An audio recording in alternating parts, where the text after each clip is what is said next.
Hello, Falcons fans and all you fans of the NFL. It's another Saturday. We have made it through another work week, and we are here on Atlanta Sports Unlimited, our Jocks and Pigskins Saturday morning stream. Well, not Saturday morning for you people in Atlanta, but for me it is. Anyway, want to say again, great to see everyone. Hopefully, Dave Holcomb, we're going to get him back in another week or two. He had expressed interest or expressed his intent on being back for by training camp. So, and training camp opens Tuesday.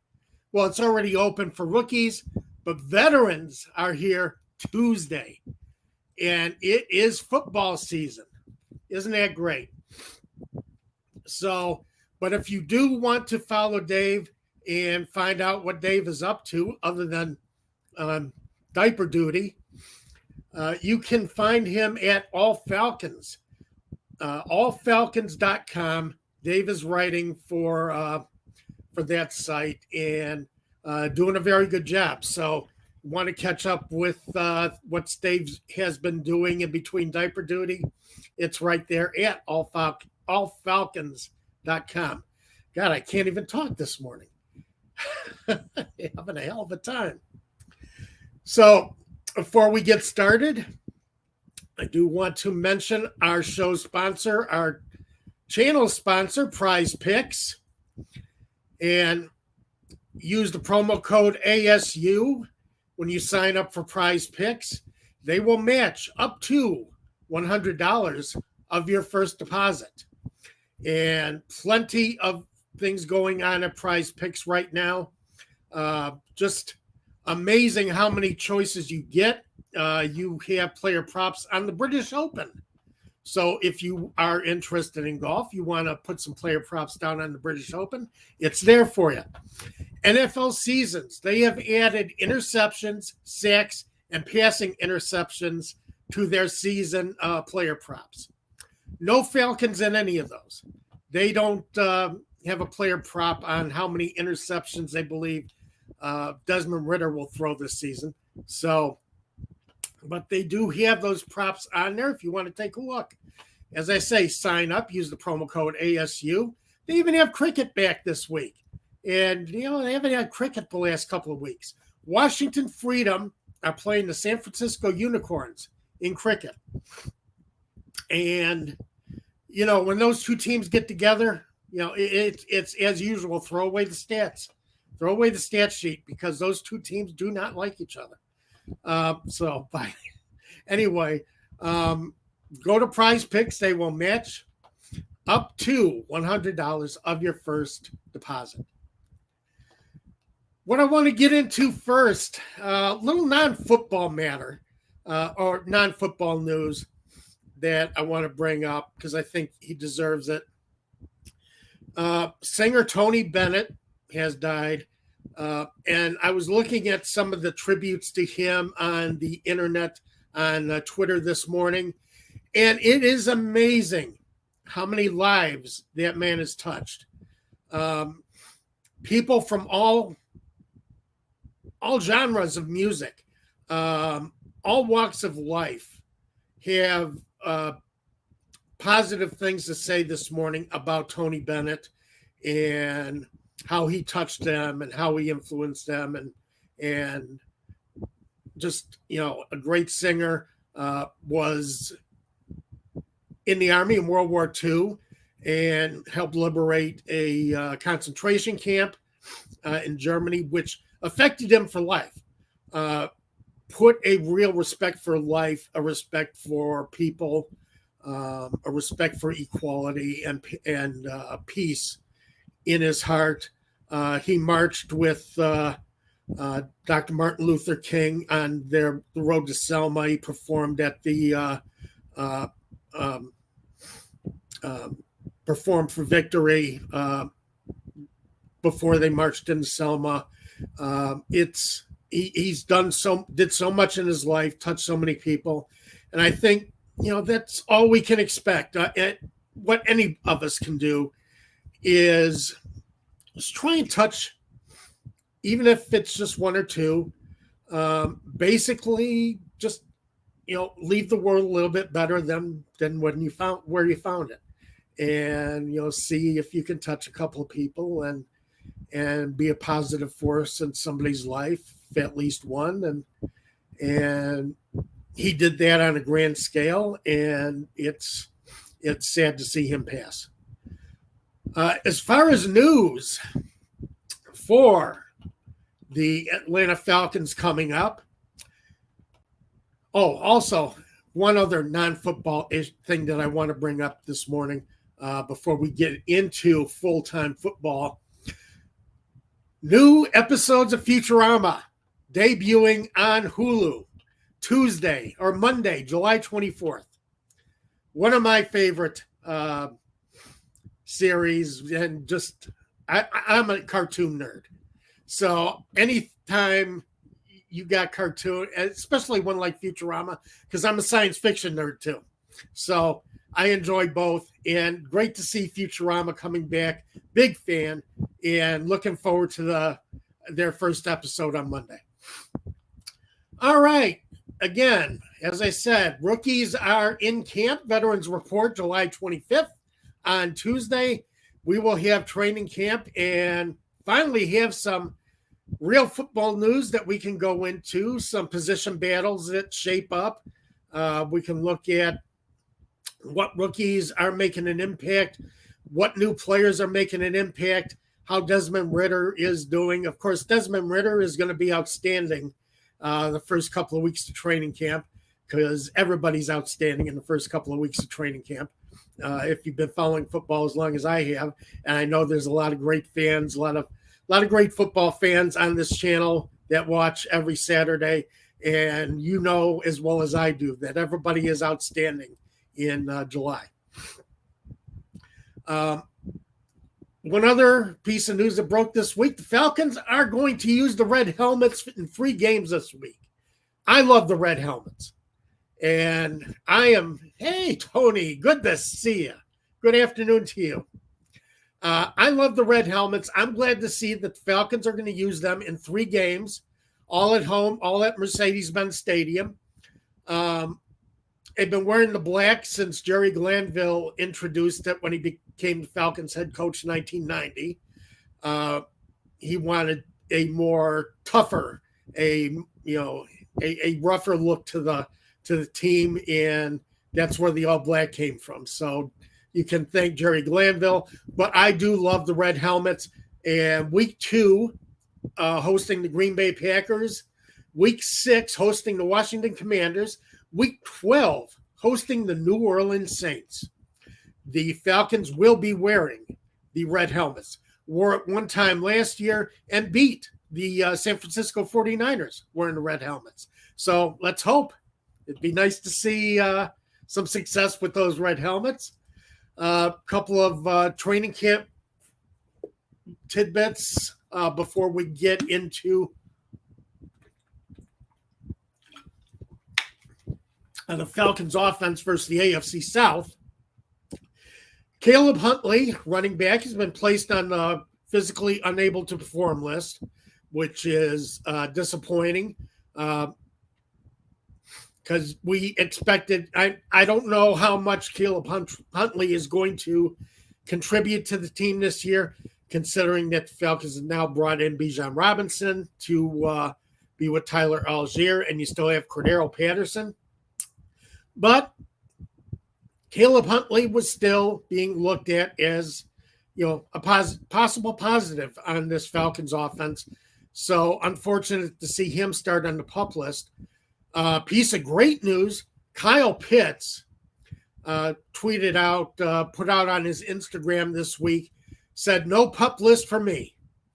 And Kyle Pitts is ready to go. Put out some videos of himself doing drills on Instagram. So Kyle Pitts is ready. And that is outstanding news for the Falcons offense heading into 2023. So, and Desmond Ridder is going to welcome that. And I know all Falcons fans have to be feeling good about what what Kyle Pitts had to say this past week and what he showed. Want to go into a couple things again on the Falcons offense, on the NFC South offense as we head into 2023. ESPN put out their NFL future power rankings this week, and the Falcons failed to crack the top 20.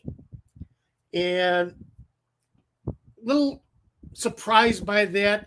And you know that going off of last season, yeah, it's, you have a reason to say that it's not, might not be,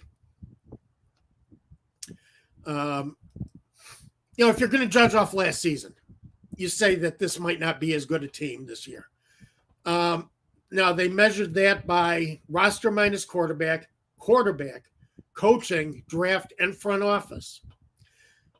They placed in the bottom 4 in quarterback and front office. A quarterback I get in a way because you don't really have any full information on Desmond Ridder yet and what he's going to do and if he's going to be able to begin. How he's going to begin with the season, whether he is going to fulfill some of the promise that we've come to, I think everybody's expecting out of Desmond Ridder, or at least Falcons fans are heading into 2023. Front office, I don't know how they rank in the bottom 4.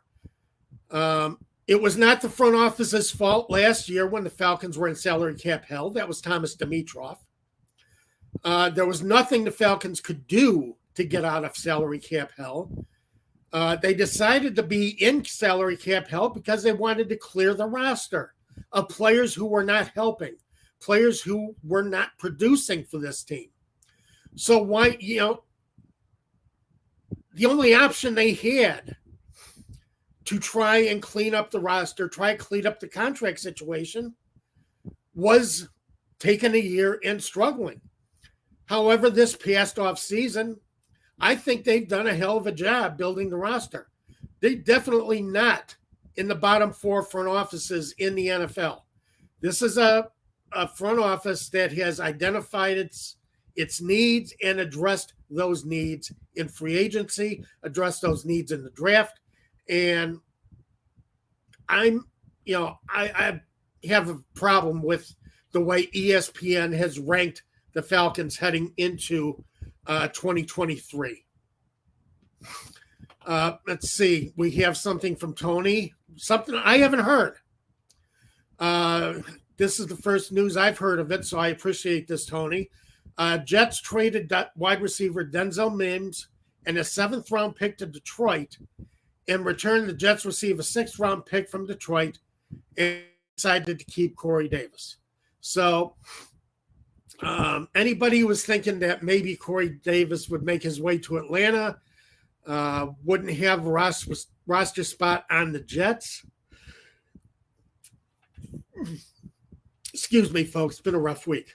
I'm afraid that the Jets wouldn't have a roster spot for Corey Davis and he could find his way to Atlanta.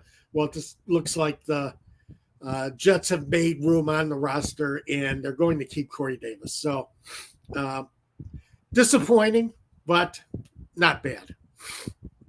But not unexpected. I really didn't expect Corey Davis to be to make his way to Atlanta this year.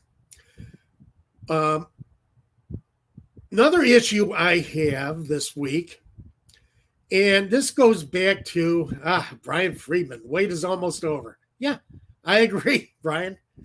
Another issue I have this week, and a couple of weeks ago, I had a little rant about clickbait.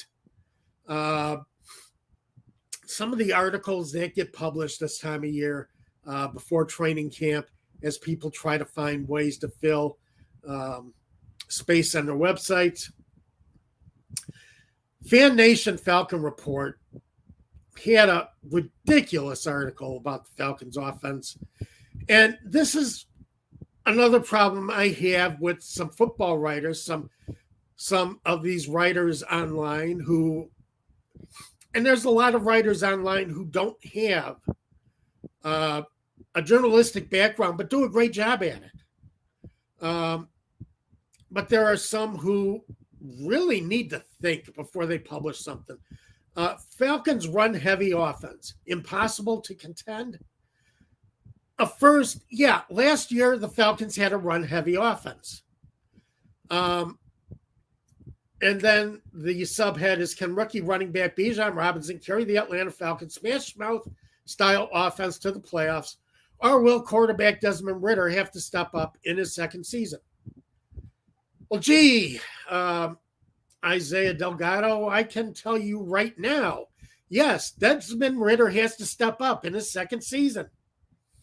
Quarterback's the most important position on the field. And yes, they have to step up the next season. Desmond Ridder does. Rookie running back Bijan Robinson does not have to carry the so-called smash mouth.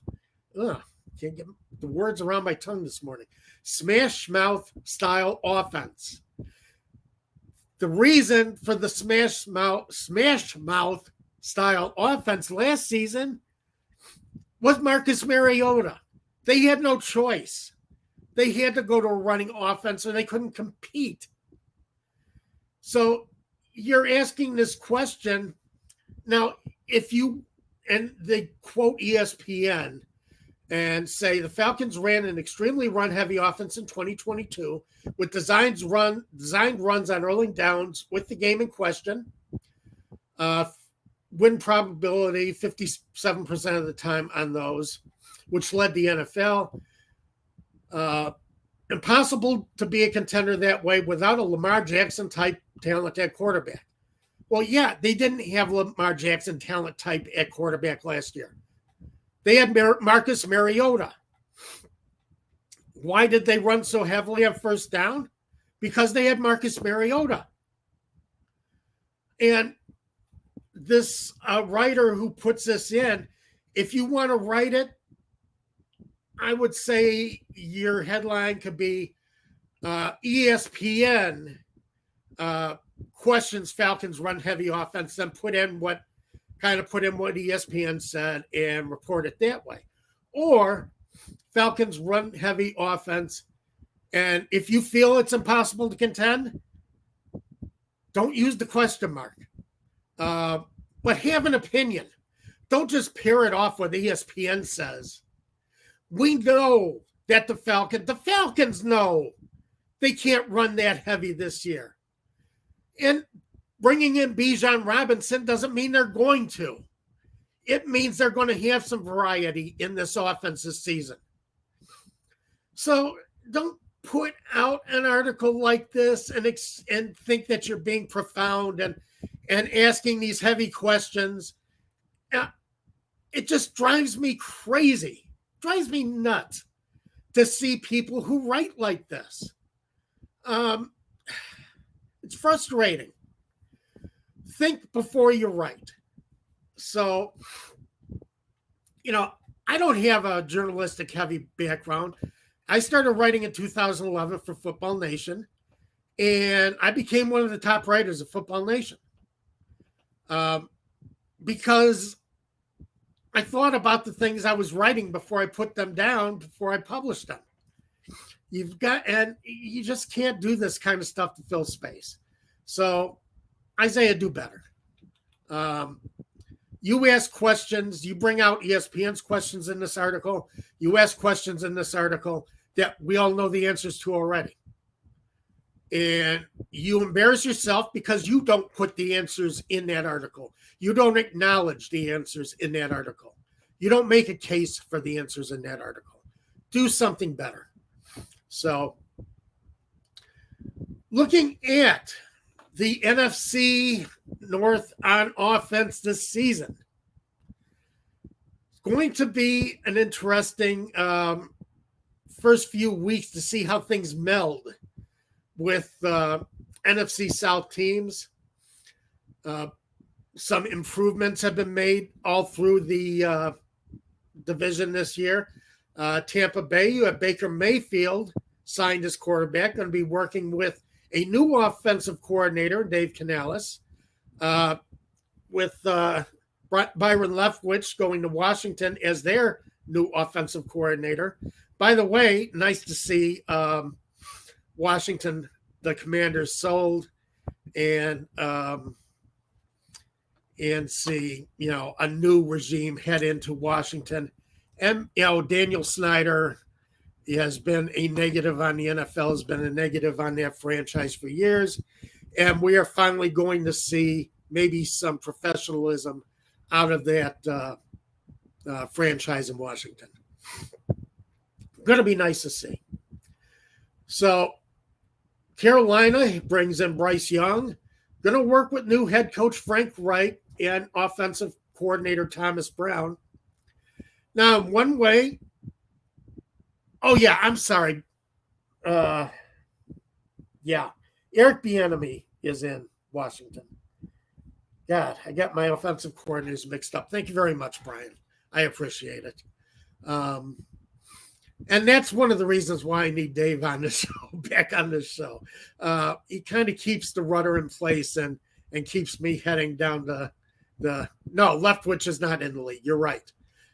Which is surprising considering the success he did have. But I think a lot of people looked at the Tom Brady situation and figured maybe Leftwich was drafting off of that.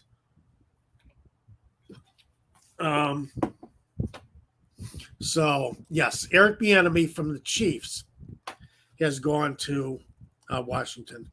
Let's look at something.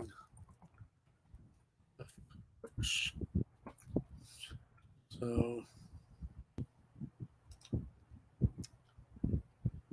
yeah, the Bucs fired him, and doesn't look like he is right now not back in the league. So, which is terrible, because I think, Byron Leftwich was a guy who was looking at, was being interviewed for head coaching positions, and is let go. Todd Bowles fires him, and I think Todd Bowles still has a lot to prove as an NFL head coach. But and firing a guy like Byron Leftwich, I don't think is a good start. Tony Wright says, I've also heard that the Falcons are not going to pursue a receiver, but instead Jonnu Smith will be the starter tight end with Kyle Pitts and Cordero Patterson, both sharing that number 2 receiver position. I've heard that too.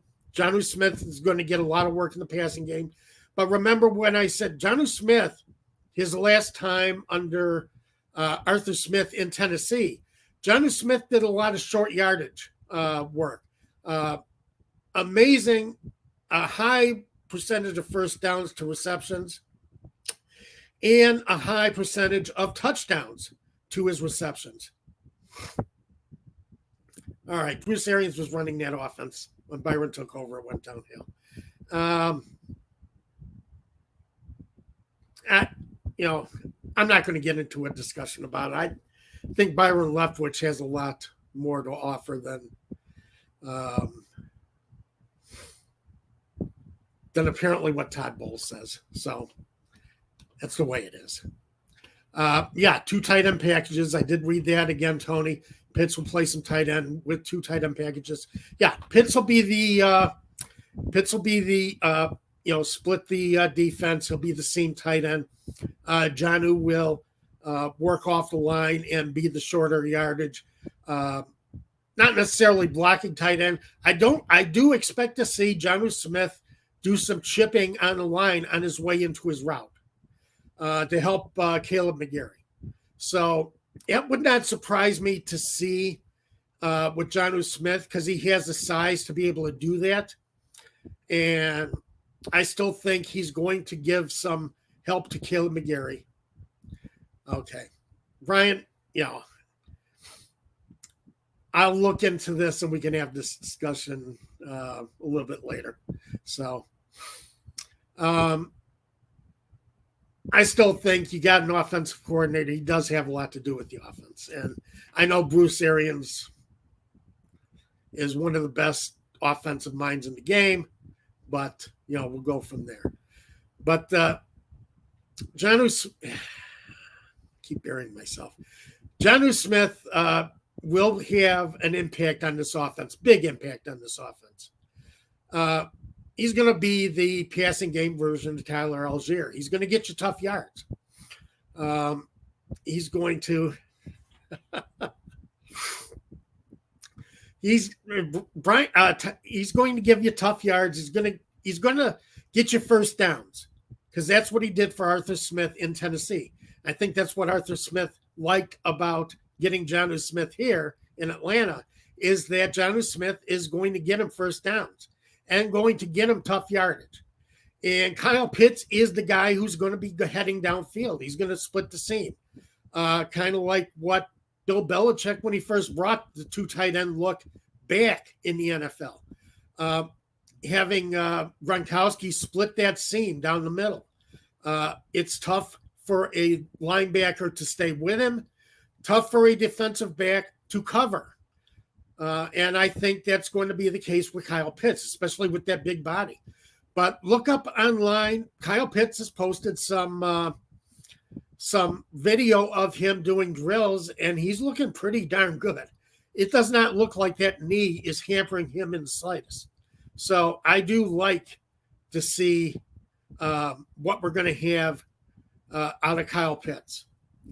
But looking compared to the rest of the NFC South, Bryce Young working with head coach Frank Reich. Now, I have a few questions about Frank Reich as far as his coaching. Because Reich, he did have a great year with Carson Wentz. Wentz had a great start, got injured. Nick Foles took the team to the Super Bowl and won it. Now, Wentz was nowhere near that kind of quarterback again, but Frank Reich was able to get a lot out of him. Frank Reich went to Indianapolis, and I still don't know what happened with that Andrew Luck situation. There is something that has never been said about the Andrew Luck situation in Indianapolis and why he retired early. And Frank Reich did end up having to use, fill-in quarterbacks, Phillip Rivers and Matt Ryan. But going to be interesting to see how Reich works with Bryce Young. And then you have Derek Carr working with Dennis Allen and offensive coordinator Pete Carmichael. This is Dennis Allen's hot seat as far as being the starting quarterback. He does not produce this year. He will not be a starter in 2024. All right, this is his final shot. So a lot of things to look at. Looking to improve on subpar offensive performances in 2022. One of the big moves, I think, and the underrated move I think the Falcons have made this offseason is bringing in Taylor Heineke to work with Desmond Ridder.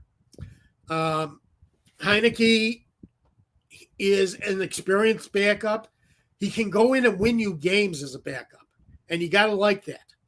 So I like what Heineke brings to this Falcons team as far as being a mentor, being somebody that Ridder can work with and learn from. And I think it's real underrated around the league, around the media. I think that's a real underrated move that the Falcons made. So, and then, Tony Wright has already brought it up, but I was going to bring it up also. Falcons brought in Mac Hollins, Scotty Miller, Penny Hart to strengthen wide receiver room. Panthers on offense lost DJ Moore, Dante Freeman. And again, as a Bears fan, I say thank you, Carolina, for DJ Moore and Dante Freeman. We welcome them in Chicago. So, but they do have Chuba Howard. Signed Andy Dalton to tutor Bryce Young. And have Adam Thielen, DJ Clark, and Damiere Byrd, took Damiere Byrd from the Falcons at wide receiver. Drafted wide receiver Jonathan Mingo. And so I don't know if you could say positive or negative for the Carolina, how much they improved their offense heading into 2023. Going to be interesting to see how Frank Reich works with Bryce Young to see how improved Carolina is next season. Saints have Michael Thomas, Chris Olave back at wide receiver, Kamara at running back. Signed Derek Carr and wide receiver Brian Edwards from the Chiefs. Brian Edwards from the Chiefs, Carr from the Raiders.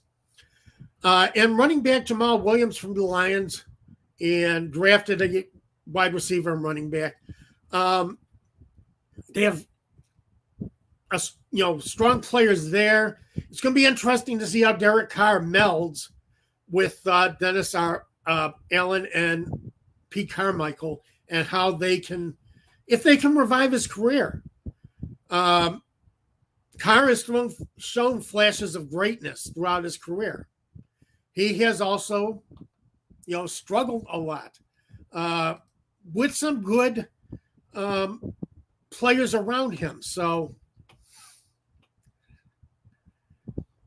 but then the Bucs signed Baker Mayfield. They have Kyle Trask as his backup.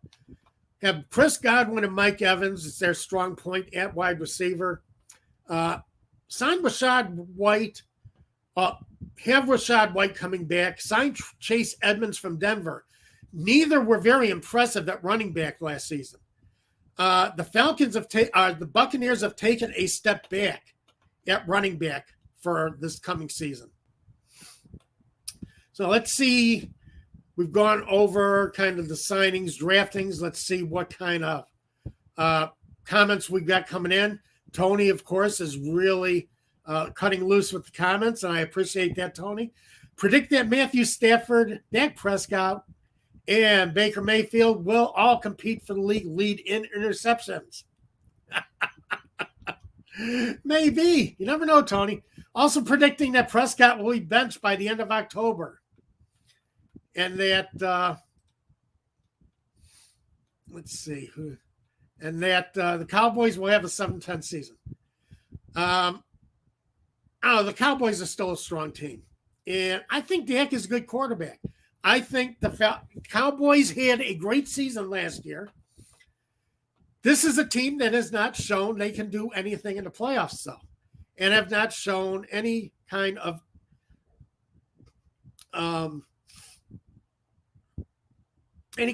competitive spirit in the playoffs. It's going to be rough for them. I think they're going to have a great season, though. However, I've always been of the opinion that when your owner decides that he wants to also be your general manager, you're going to have problems.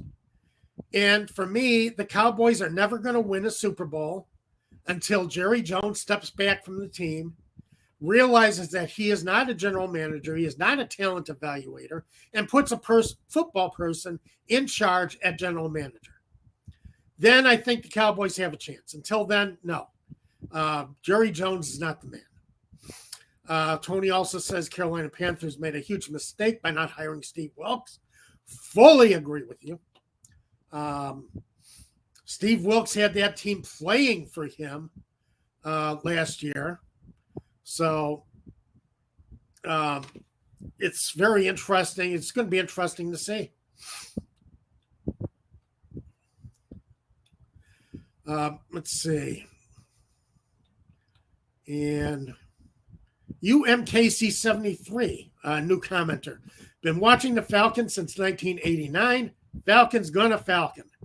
Same old, same old. Adopt another team, you'll feel better. Well,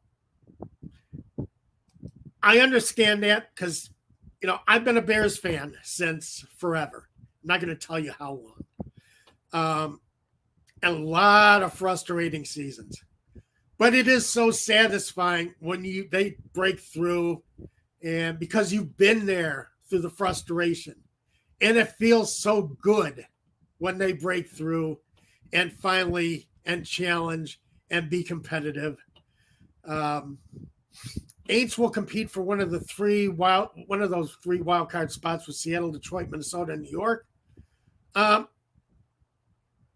We'll see. Again, I'm not so sure that Derek Carr is the answer quarterback for the Saints. I think they got the weapons. I think they got the defense. And I do think they are going to 1985 best defense ever. Yes, Brian, you got it. Absolutely. Best defense ever. That Buddy Ryan coached, defensive coordinator, coached the 1985 Bears defense. And that defense was just incredible.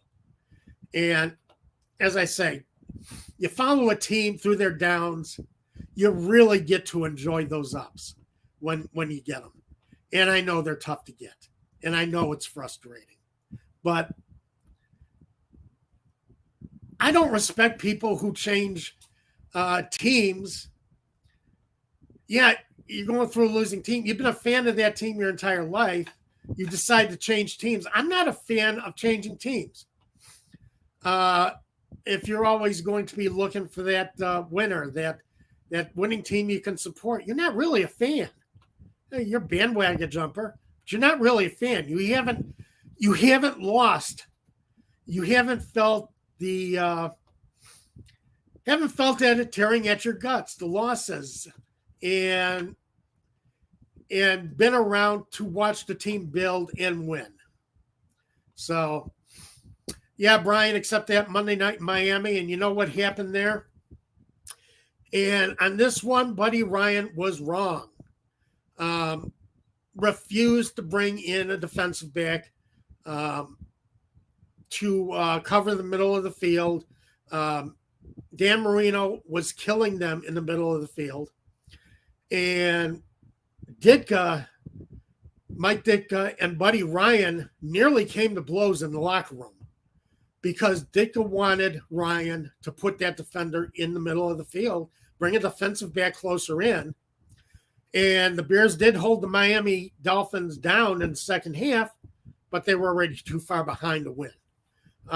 So, yeah, that was a rough game. And then that Monday, they went out and recorded and did the video, the Super Bowl Shuffle. If you want a, little nostalgia for you there. So, yeah. So, yeah, that Monday, they went into the studio and did Monday and Tuesday did the Super Bowl Shuffle. So didn't hurt the Bears' confidence at any time. But as I say, if you've got to be a fan of a team, be a fan of a team. You got to be a fan through the lows and the highs. If you're not a fan through the lows, how can you enjoy the highs? If you haven't been with a team through the lows, how can you enjoy the highs? It makes a difference. And I think you have to be that way. So Tony says Steeler team 74, 75, 78, 79 had the best defense of all time. I will say that those Steeler teams did have some of the most outstanding defenses you will ever see. I think that one year, and the Bears did set a record for points allowed the following season, 1986, when Vince Tobin took over as defensive coordinator. And Vince Tobin, rest in peace, I think died either this week or the past week or week before.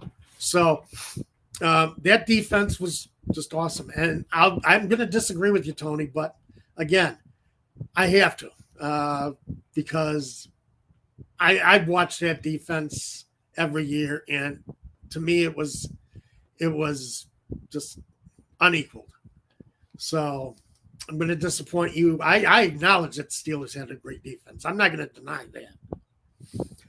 that. Where do the Falcons and the other NFC South teams have to be on offense to make the playoffs? And I have some stats that I looked up that I keep track of every season.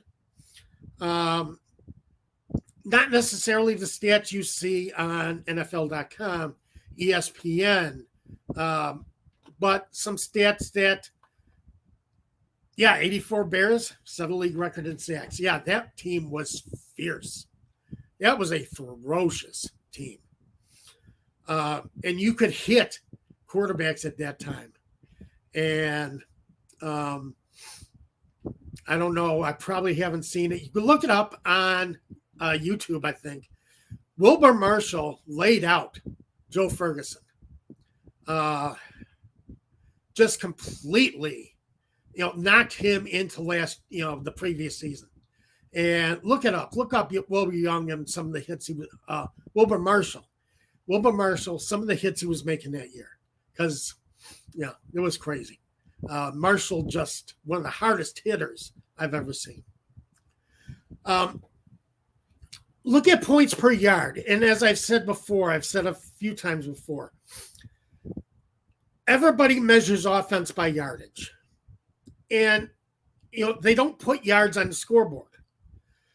So if you look at points per yard, how many points did they put up per yards gained? Then you start to get an idea of how effective an offense is. 8 of the top 10 teams in points per yard last year were in the playoffs. The Eagles were 4th, Chiefs 6th in points per yard. That tells you how important that stat is.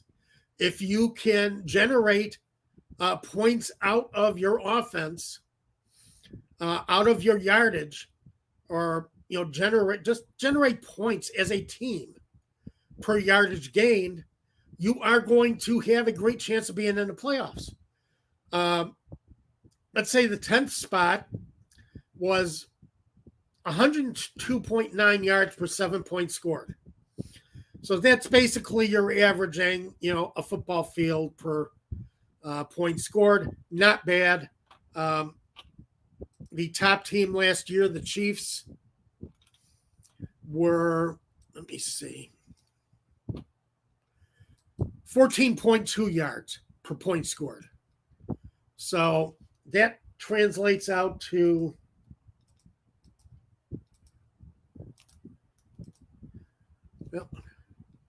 no, I got that wrong.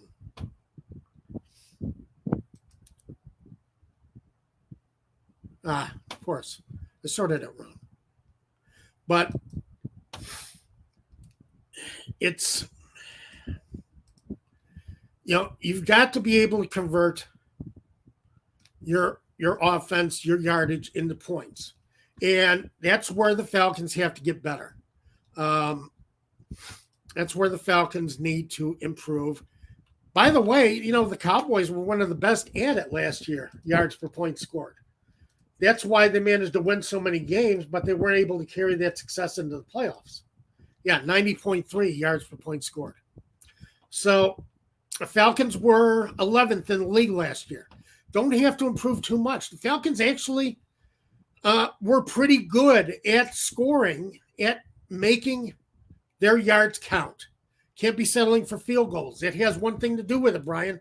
You settle for field goals, you need to be putting up touchdowns. You need to be converting turnovers, short fields. You cannot convert them into field goals. If you gain a short field, gain 40 yards, and end up kicking a field goal, well, you're not accomplishing anything.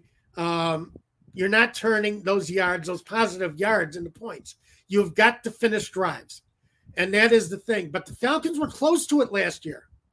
Very close to being a playoff caliber team in converting their yards gained into points scored. 14.8 yards of offense for every point.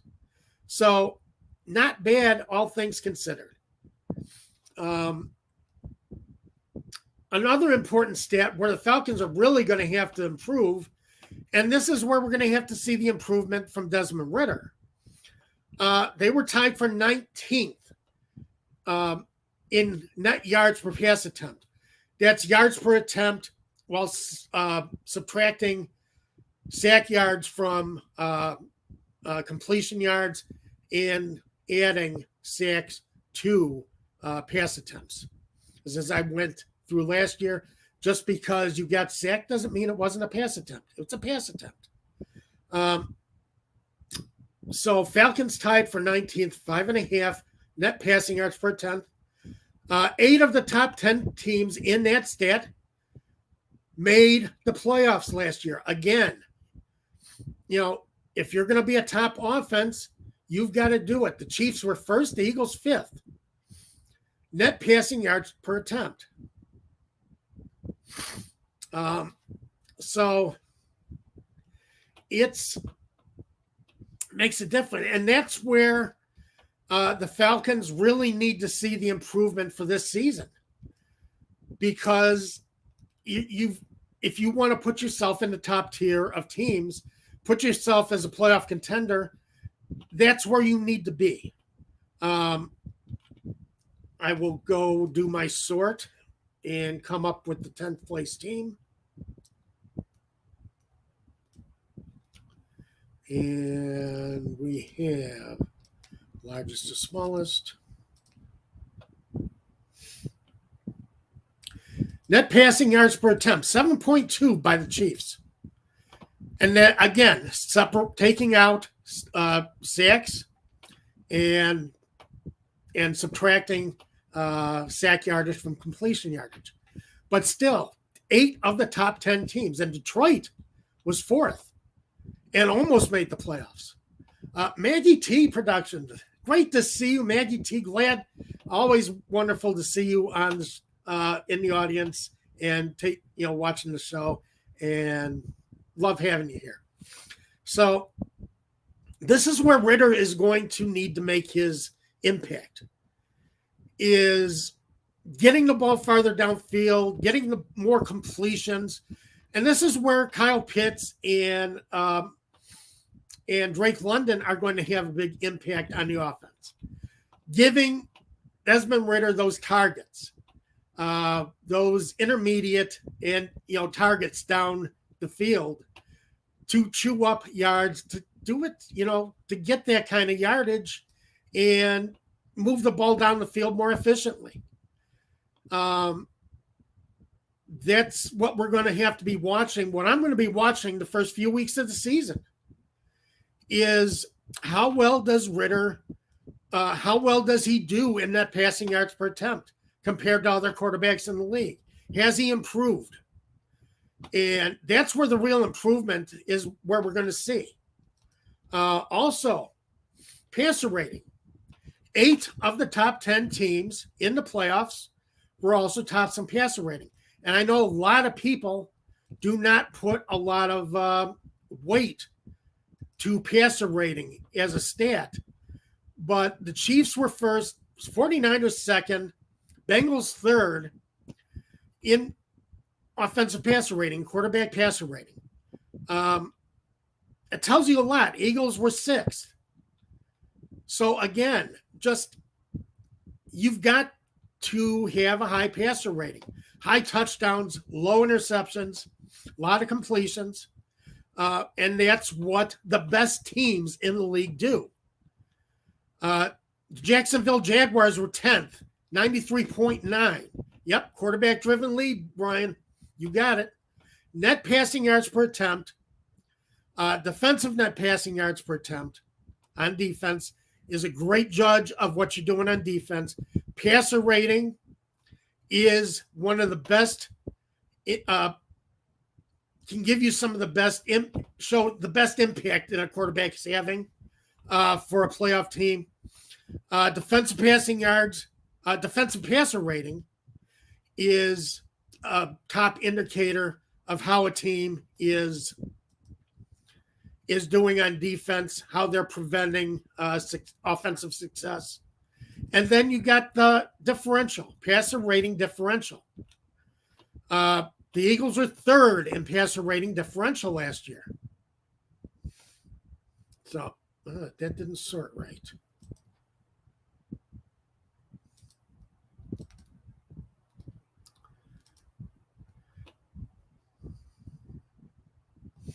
Again, didn't sort right. Excel can be a pain sometimes. But the Bengals were first, passer rating differential. Quarterbacks with a 101. And considering how many quarterbacks they had last year, that's pretty amazing that they still had an over 100 passer rating as a team. Defensively, 80.1 passer rating allowed. Passer rating differential of 20.9. Tells you what an impact the 49ers had. The Bengals were first in passer rating differential. Well, of course, the Bengals also played, head-to-head with the Kansas City Chiefs. Chiefs were seventh. Eagles were third. So, again, Jaguars were 10th. So, it's not unimportant that you hit these stats. It's not for the Falcons to improve in that. We talked about the defense last week. We're going to talk about the offense. We're talking about the offense this week. That's another spot where Kyle Ritter, my God, I'm having a hell of a day today. Where Desmond Ritter has to show he can perform. And I'm going to be keeping a close eye on that as the season starts, to see how this Falcons team progresses in some of these important offensive stats against teams in the Maggie T. Yeah, thanks, Maggie. I know it's been a rough day for me, Maggie. Rough week of work. Now, I maybe haven't been as on the ball as I usually am today, but still going after it. Yes, need to be good on special teams. You know what that special teams, William, Amy, what that impacts is yards per point scored. If you're getting that extra first down on special teams on the return, you're giving your offense a shorter field to work with. And if you're scoring touchdowns, then you are going to improve in your yards per point scored. It all works together. So this all works together as a team. How yards per point scored, defensive turnovers. If you're getting defensive turnovers, is huge. And that's another thing the Falcons have to improve upon, is getting turnovers. We didn't see that last year. We haven't seen that in a while. We've got to see more turnovers on this team. And that improves your points per yard scored. That will put you in the top 10 and make you a playoff contender. You will be playing football in January. Serious football in January. Let's put it that way. One of the things the Falcons did good last year, did fairly well last year. I know a lot of people don't think this.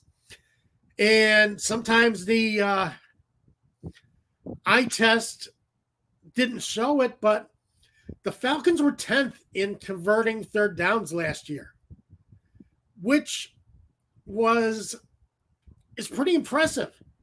Because, again, you're keeping your defense off the field. You are improving your defensive points per yard, yards per points allowed, and giving your offense shorter fields to drive on. So that's one thing we've got to see is the turnovers.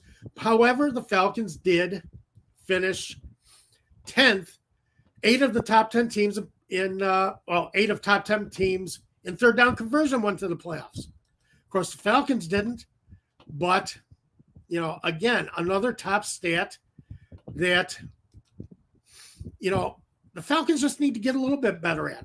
And I think the Falcons showed shows how strong Tyler Algier and the running game was for the Falcons last year, because Algier is not a back that's easy to bring down. Tough back to bring down, and got a lot of first downs for the Falcons last year. And I think that's why that third down conversion rate looks so good for the Falcons. And hopefully with Jonnu Smith on the team this year and Tyler Algier, and a lot more variety on offense, the way they line up, I think you're going to see even, some improvement in that third down rate, keep your defense off the field, and, force the other team to react to you,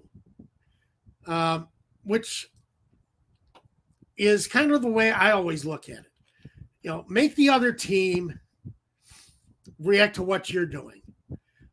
If you put rushing yards per attempt, negative pass plays, third down percentage together, you get a fairly good look at the front, at the defensive fronts for every team. And again, Buffalo, I had as the best offensive front last year, Chiefs second, 49ers third. Again, if you're going to be a good football team, if you're going to be a winning football team, you've got to be able to run, convert third down, and keep negative pass plays to a minimum, sacks and interceptions. And that is where the Falcons really failed last year on their offensive front. Now, they did finish, in my rankings, finished 11th in their offensive front. Could do better. They gave up too many negative pass plays, sacks and interceptions. So that's where they need to improve. They were 4th in rushing yards per attempt, 10th in third down conversion percentage. Negative pass play dragged them down. They were 26th. They have got to do better protecting the quarterback, keeping Desmond Ridder clean, and Desmond Ridder has to do a good job of holding down the interceptions. Let's see how that goes. Folks, let's see if we have any other. Avery Williams out. I expect Patterson to get those snaps. The Falcons are going to try a few guys in training camp to see if they have a return man that they could plug into Avery Williams' spot. That was a big loss because Avery Williams averaged over 10 yards per return last year. Huge loss for the Falcons. And go online, look up the Indianapolis Colts. Their special teams coach did a video. I'm sure you can search for it under anything about how difficult it is to be a punt returner. And very fascinating as far as being able to judge the punt coming off the kicker's foot, being able to judge the punt in the air, being able to judge where the coverage team is coming down. And if you have room to make a return, how can you make that first player miss? It's really was an education just to watch that short video that the Indianapolis Colts special team coach put together. Give it a look. Look for it online. It's a fascinating little piece, and it shows you how difficult it is to be a punt returner. Chris is back. So, but we are out of time. We have run this. Joe has run for an hour. Amazingly, how that works. So we are around for an hour. Yeah, Hughes. I did look that up at the time. Mike Hughes did get reps in college. They'll be running a few other players at punt return to see what they have. So I forget the exact names. I did look it up. Mentioned it, I think, 4 or 5 weeks ago. So we'll see. Anyway, again, we've gone through an hour here on Saturday. I want to mention the show sponsor again, Prize Picks. They will match up to $100 of your first deposit. And plenty of player props to be had on Prize Picks. Just look at the site. Fascinating to see what they offer. Give them a look. Use the promo code ASU for Atlanta Sports Unlimited. Support the channel, support the show. Dave Holcomb, again, you can find on allfalcons.com. He's writing for that website. And hopefully Dave is going to be back with me in a week or two. Tony, I'm glad. Tony's great show, Tom. I am so appreciative of that. I appreciate you, all of you, being here, spending an hour with me on Saturday, talking football. This is wonderful. I have a blast doing it. And I'm glad you enjoy listening to it. Everyone, have a great week.